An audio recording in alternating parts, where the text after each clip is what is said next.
Today you will be blessed. Amen? Amen. I hope and I pray, Holy Spirit, Lord, that you will touch the heart of this person, that you will flow your love upon him or her. Let the Word of God come into their hearts, Lord, with conviction, with love, restoration, and righteousness, Father. I pray in Jesus' name. Amen. I'm going to talk about today transformation of the mind. Because this 2026, we declare transformation. Amen? Amen. Who wants to be transformed? Everyone. Hallelujah. The Word of God can transform you. The Word of God can transform our mind. The Word of God can heal our broken mindset. The Word of God can silence the lies of the enemy. The Word of God can lead us to victory and success. Amen? The Word of God can reveal our divine purpose here on earth. The Word of God is the only one that we need in our life. Matthew 4:4. Let's go there. Ay, wala pala naman ako. Okay. Let's go to Matthew 4:4. Hallelujah. It says here, man shall not live by bread alone, but by every word that proceeds from the mouth of God. Every word we need. I'm gonna be direct today. I will teach and I will preach 7 biblical truths and revelation that can transform. Let's go to the next slide. That can transform our minds, rewire our thoughts, and reclaim our peace and renew our minds. Amen? Hallelujah. Yes. Are you ready to hear the Word of God? Amen. Are you ready? Yes. Hallelujah. The Word of God is not only on Sunday. It's every day. Amen? It's every day. When we stop conforming to the world, when we stop copying the behavior of the world, kung sa Tagalog pa, kapag ihinto na natin, kopyahin kung anong nasa mundo, we will be transformed. Amen? We will be transformed. And we will be transformed by reading, meditating, and obeying the Word of God. Amen? Amen. My life and your life will be changed. Jesus says, my words are spirit and life. So it means that this Word, the Bible, from Genesis to Revelation, it's spirit and life. It gives life when we read. It gives spirit, it gives hope, it gives motivation, it gives encouragement. So sometimes we are hopeless. Where to find job? We are worried. Okay, next time I don't have a job. But read the Word of God. You need the Word of God. We need the Word of God. When we have the Word of God, it gives us hopeful in our life. Amen? Allow the Word of God to reprogram your thinking. Amen? Hallelujah. Reprogram your thinking from the inside out. Because transformation begins when we renew our mind. When we renew our mind, our actions transform. Amen? But we cannot do this alone without the help of the Holy Spirit. Amen? Amen. Hallelujah. Hallelujah. Number 1. Let's go there. Recognize that the battle is in the mind. Where is the battle?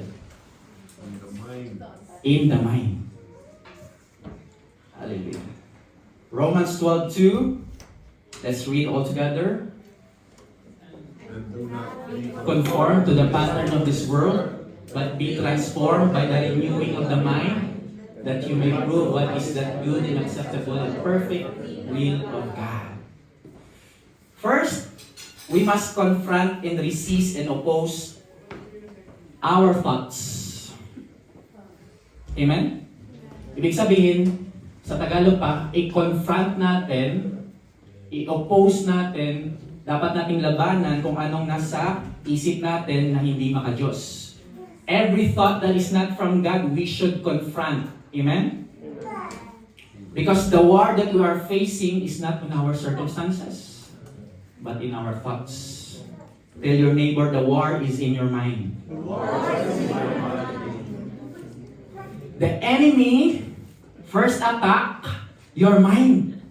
Because your mind is the command center of your soul. It's the command center. When the enemy attacks your mind, you're losing the battle every day. That's why it's important to renew our mind daily. All of us.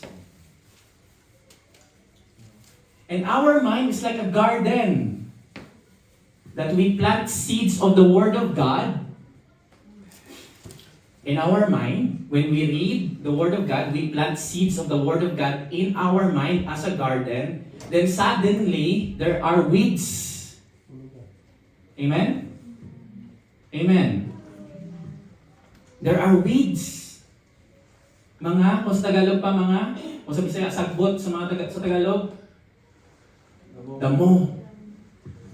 Plants that are not necessary to grow into our mind. Those are weeds. And those weeds are the lies of the enemy.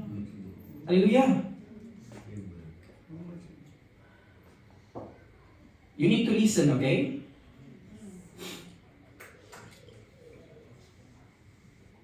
If we neglect reading the Word of God,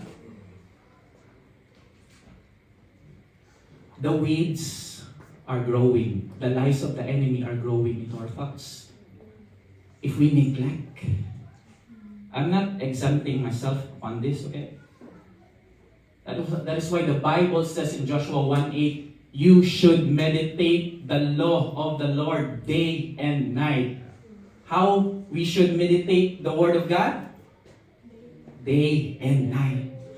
So what if we meditate only on Sunday? Sometimes on Bible study, we cannot focus because we are like Martha doing many things.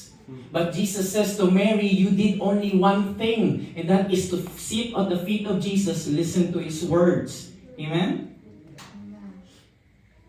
Maybe you believe that you are not good enough, and your past disqualifies you. But I want to tell you today, Ephesians 2:20, let's go there. For you are His workmanship created in Christ Jesus for good works. It means that you are not disqualified by God. You are called by God, chosen by God to do works,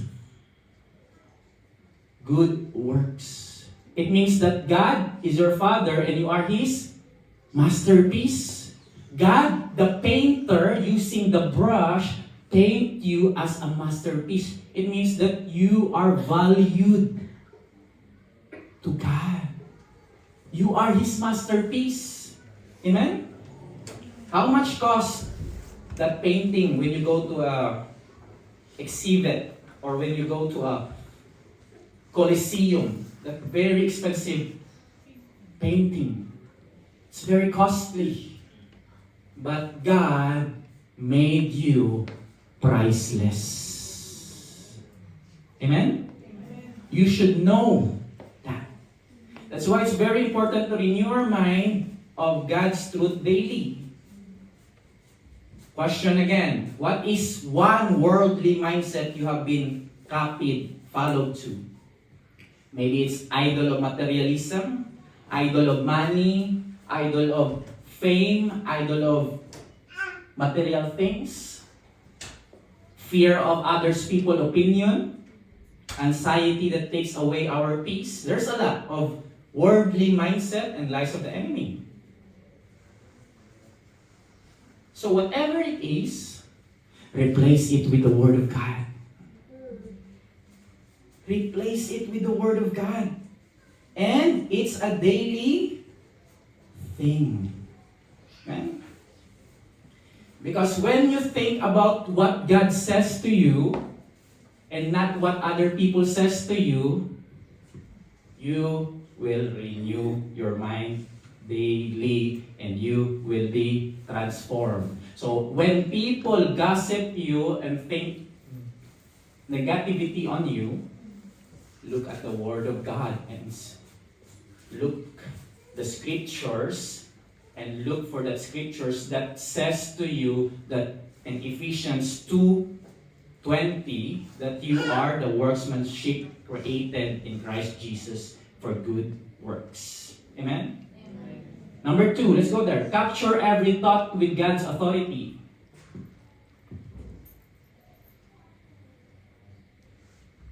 2 Corinthians 10:5. Casting down arguments and every high thing that exalts itself against the knowledge of God, bringing every thought into captivity to the obedience of Christ. You know, every thought is not harmless. There are good thoughts. It's not harmless. Not all. But every thought is not holy. Every thought is not from heaven. So some of those thoughts are trespassers, intruders, or sabotagers. Tama ba yung English ko? Sabotagers.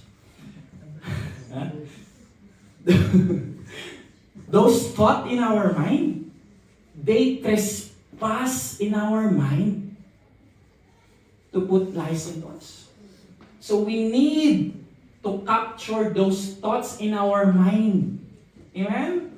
The Bible says that we must capture, kung sa Tagalog pa, dakpin mo lahat ng mga maling nasa isip into the obedience of Christ. Dalhin mo yan sa pag-obey sa ating Panginoong Jesus. Do you understand, Brother Corlive? It means that the battlefield is not your spouse, your husband. It's not your friend, colleague. It's not your boss, your finances. It's not the battlefield. The battlefield is in the mind. Example, it's our thought is like a wild horses.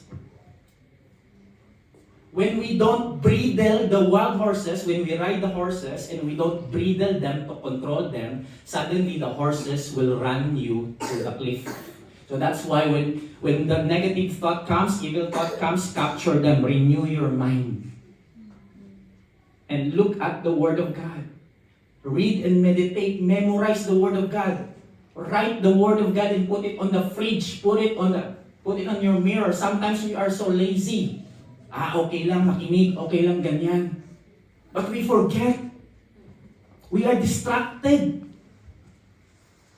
But this is my way of equipping you so that when you are alone and when the enemy attacks you of your identity, telling lies about you, you can capture them. I want to give you an example.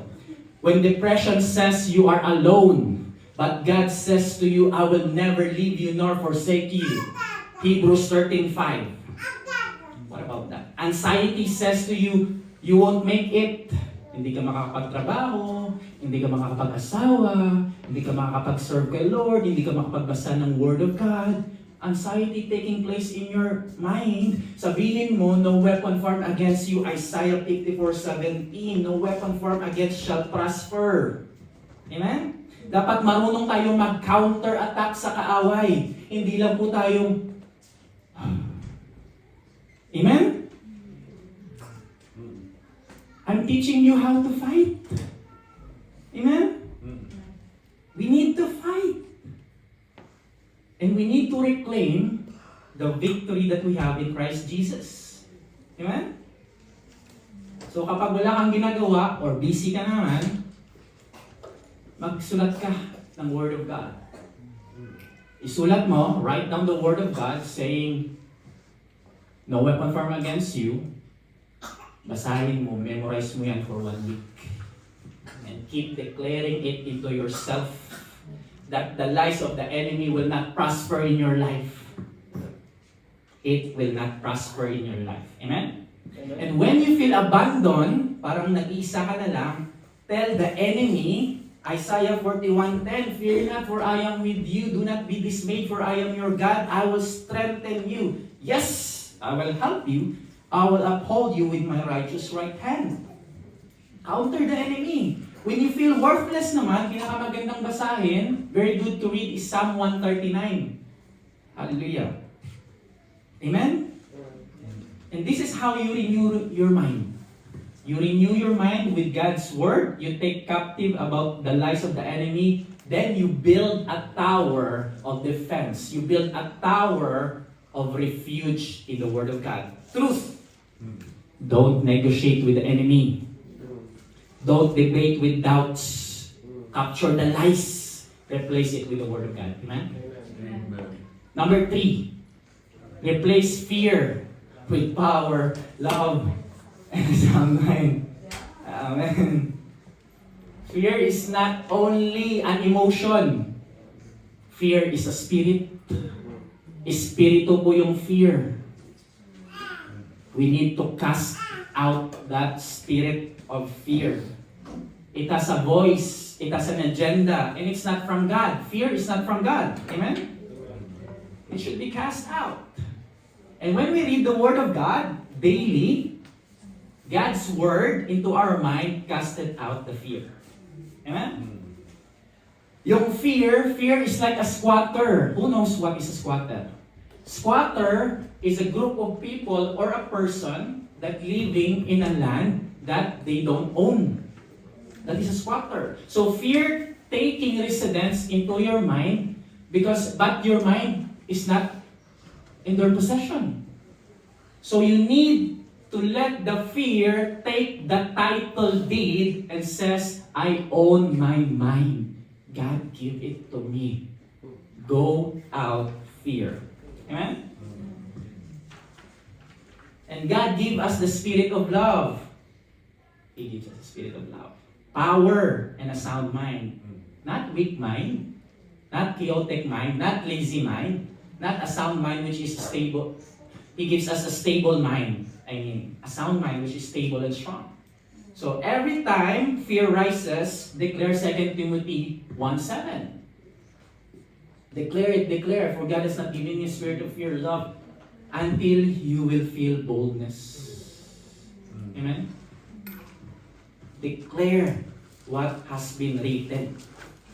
Because we don't fight fear with feelings. We fight them with the Word of God. We fight them with faith-filled declaration. So kaya sabi ko, write all the Bible verse in your fridge, whatever it is. Write them, memorize them. Teach your children about the Word of God. Declare the Word of God and live the Word of God. Number 4, meditate to elevate. Philippians 4:8. Let's read all together. Finally, brethren, whatever things are true, whatever things are noble, whatever things are just, whatever things are pure, whatever things are lovely, whatever things are of good report, if there's any virtue and if there's anything praiseworthy, meditate on these things. Apostle Paul write down a checklist of things that we should meditate. If it's true, meditate it. If it's righteous, meditate it. If it's pure, just meditate it. If it's good, praiseworthy, focus on that. The rest, reject. Meditate only on these things. Because you become what you meditate. If you meditate only on other things, not the Word of God, you become like God. You become what you reflect. You become what you digest. So if you digest social media, scrolling, when you digest all of that things that is not in the Word of God, that is not beneficial to your soul, you become like that. Because the world, yung mundo, is very loud. It is a megaphone. Example of that is radio, newspaper, social media, TV, gossips. But the Word of God will tune you, will tune your mind into a different frequency. The Fear FM frequency modulation, the Word of God can tune that Fear FM into Faith FM. Tama ba frequency modulation FM? So, we need the Word of God, amen? We need to focus on and meditate on the things what is true. Because if we continue on thinking about negativity, you will be sink in sorrow, fear, and stress. But if you fix your eyes on the Word of God and and focus on what the Bible says about your life, you will be filled with hope. Amen? Amen. Hallelujah. So what are the examples of this? Maybe you experience an encounter with God. Focus on that. Goodness of God. Focus on that. Focus on the good things of God. Focus on that God saves you in the cross. Focus on that. Think about that. The promise of God into your life. Focus on that. And let it be filled. Let your mind be filled with the Word.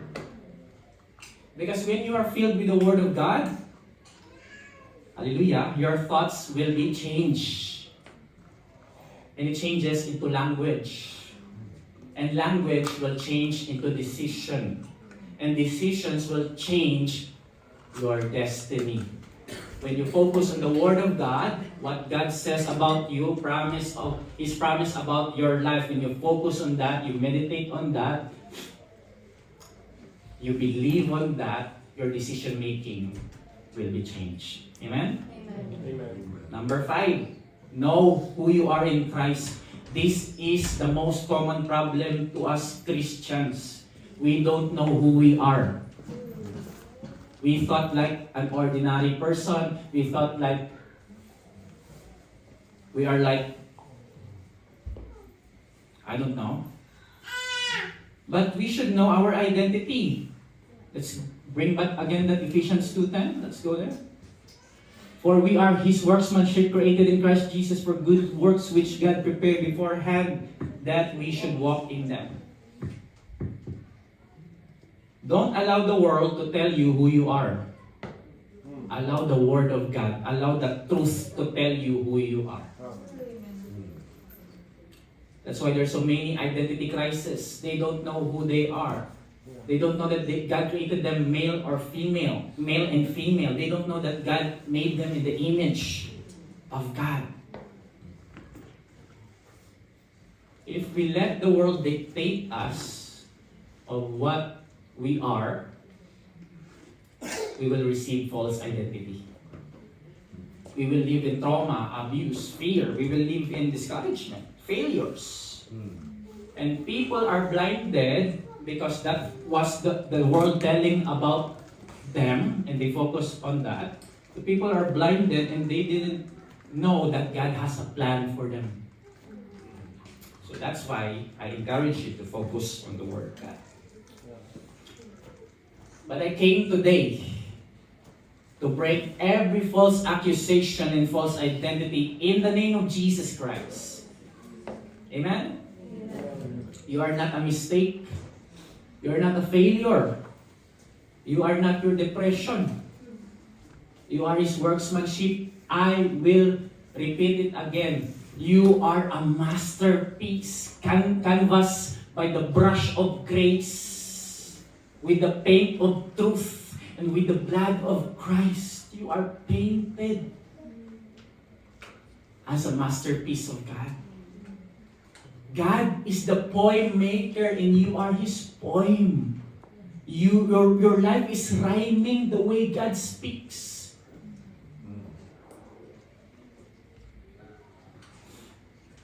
You are not randomly sketched by God. You are a divine masterpiece created by a divine God.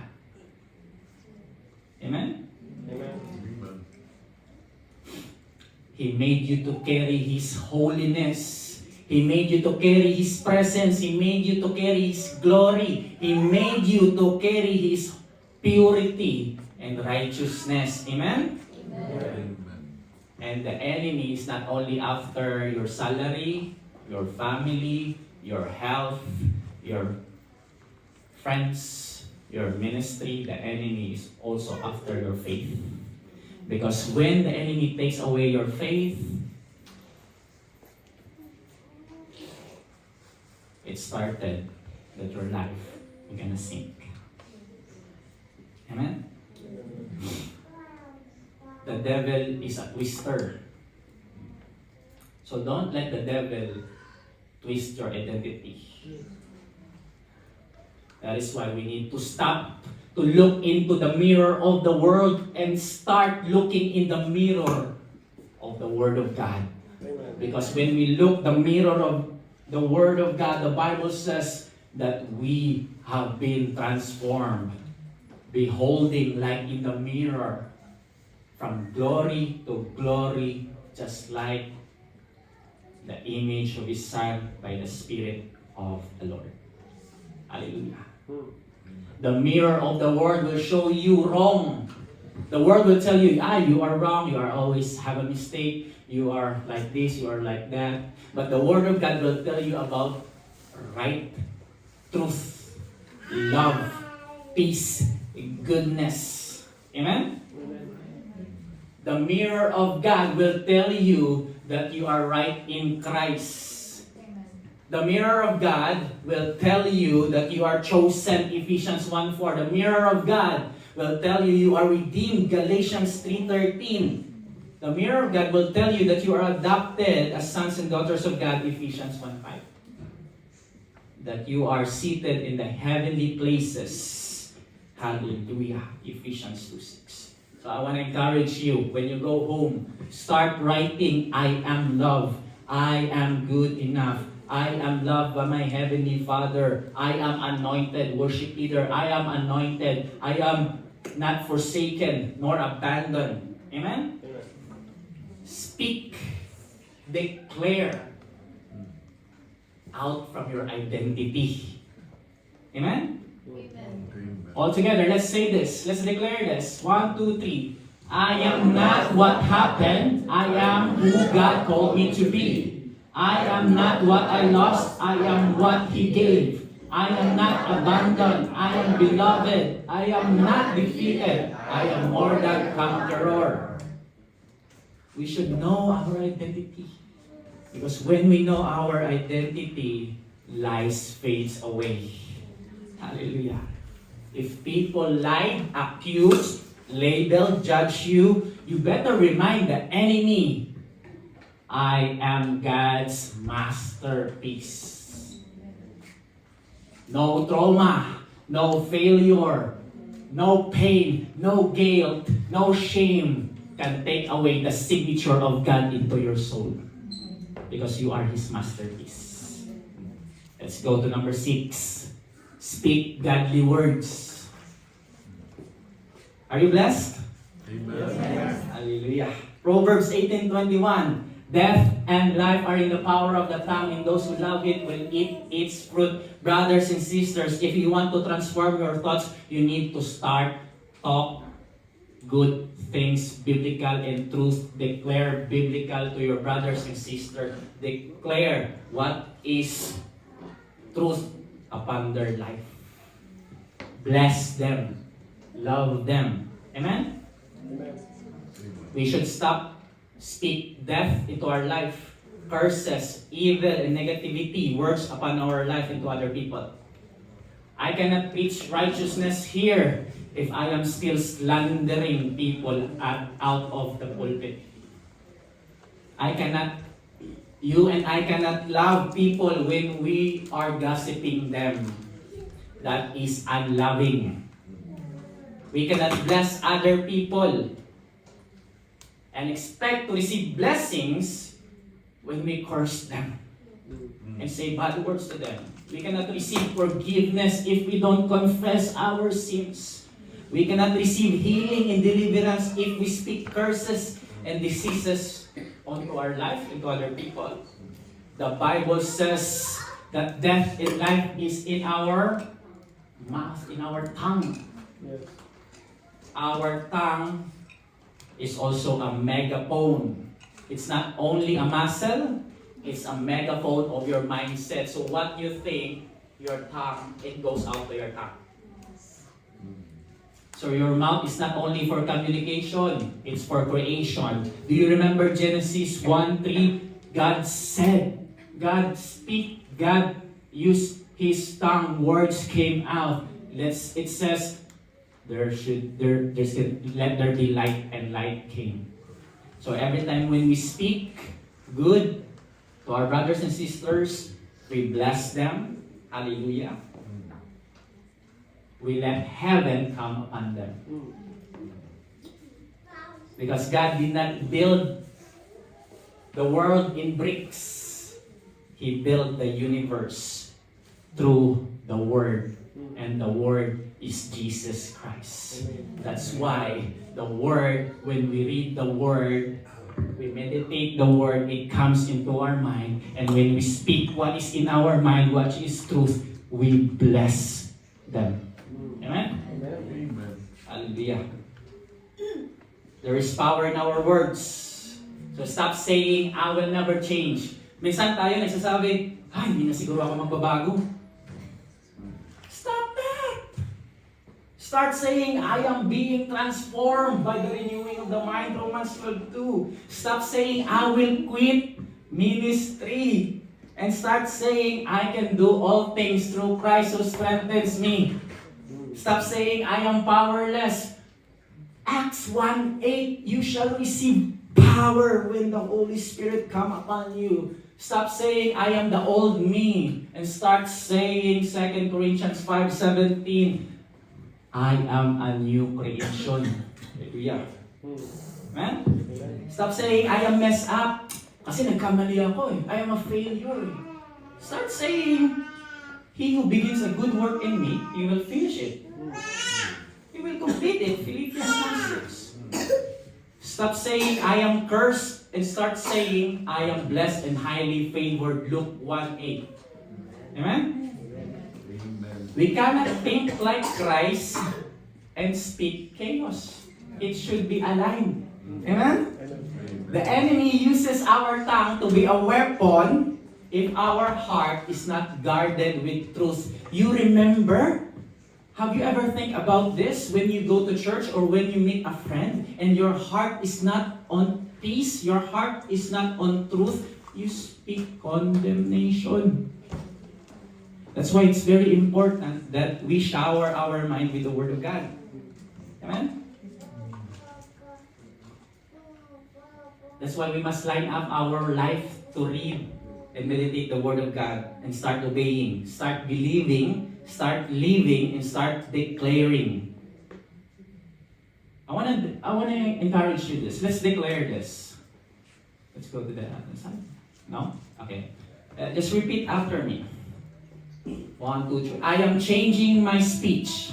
I am changing my speech In the Word of God. in the Word of God. I am aligning my tongue I am aligning in the Word of God. in the Word of I will speak healing I will speak over my body. over my I will speak peace I will speak over peace my mind. over my mind. I will speak favor I will speak favor over my future. over my future.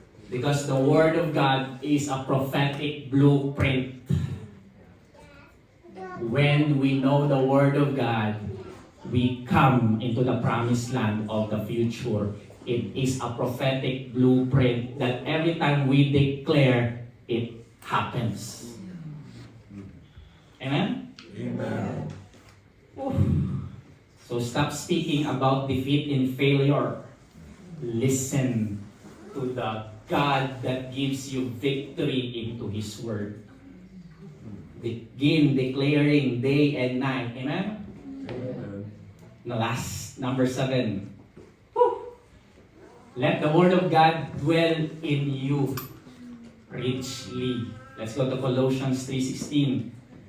Let's read all together. Let the Word of Christ dwell in you richly in all wisdom, teaching and admonishing one another in psalms and hymns, spiritual songs, singing with grace in your hearts to the Lord. So don't treat the Word of God like a snack. And think that tomorrow you're gonna be strong. We should honor the Word of God, because when we honor the Word of God, God will honor us. The Bible says that God will humble the proud.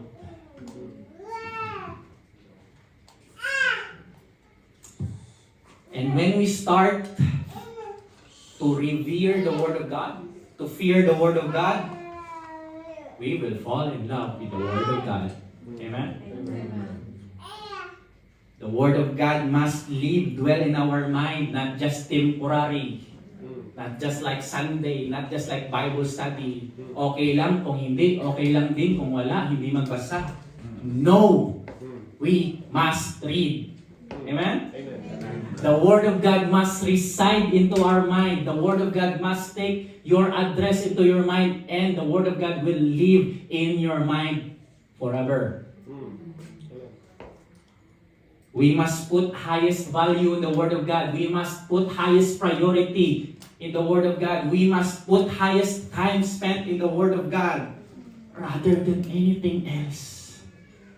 Because the Word of God is very important than our job, our career, our ministry, our sports, our bank account, our car, our houses. The Word of God is very important because without the Word of God, we are nothing.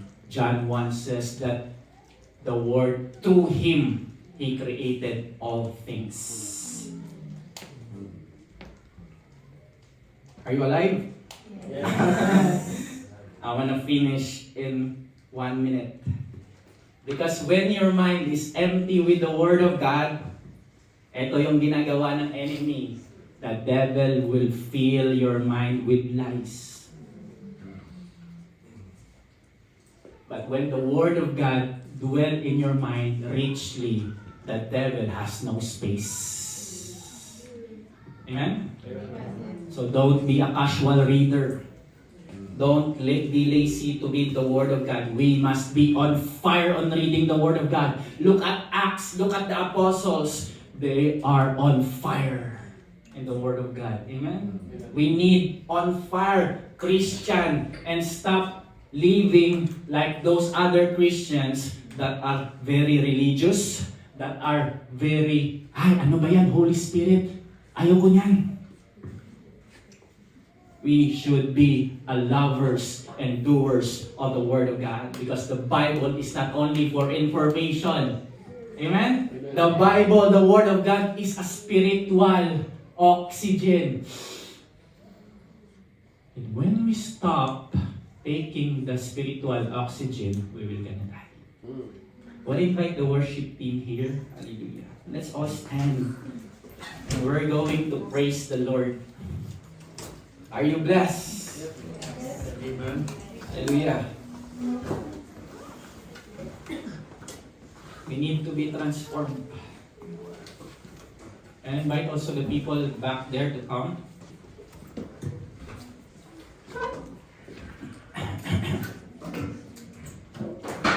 Thank you, Jesus. Iba talaga si Lord. My life has been changed. And your life will be changed also. When I invite, tayo si Brad, face. Come. Marami mo po. You're welcome, Brad.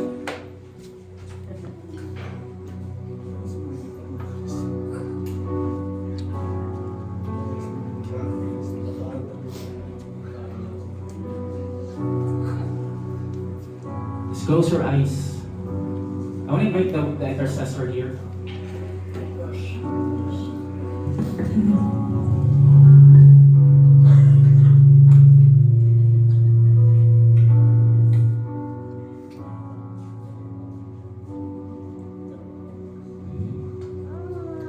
Close your eyes.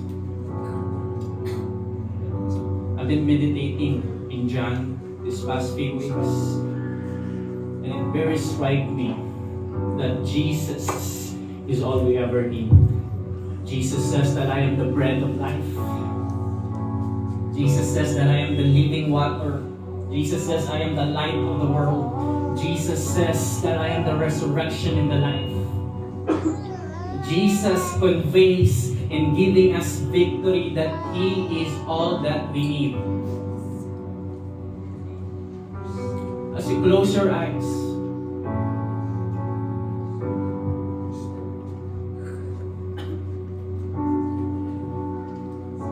and you think that it's hopeless to go to God, and you think that, Lord, baguhan ko, Lord, change me. when you think that it's too late, Jesus saying to you, come to me. Come to me. For I will satisfy your soul.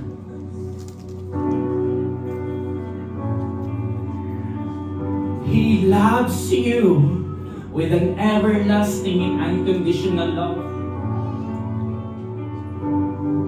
He marched going to Calvary, carrying the cross, that cross it should be upon you. But Jesus, filled with love, filled with goodness, filled with compassion, taking away the sin and iniquity of your life so that you will have a relationship with Him, so that you will be forgiven of your sins. Jesus did not come to bring religion, He came to bring relationship. He came to redeem you and put an identity to you that you belong to God and you are a child of God. Jesus is here. He is here.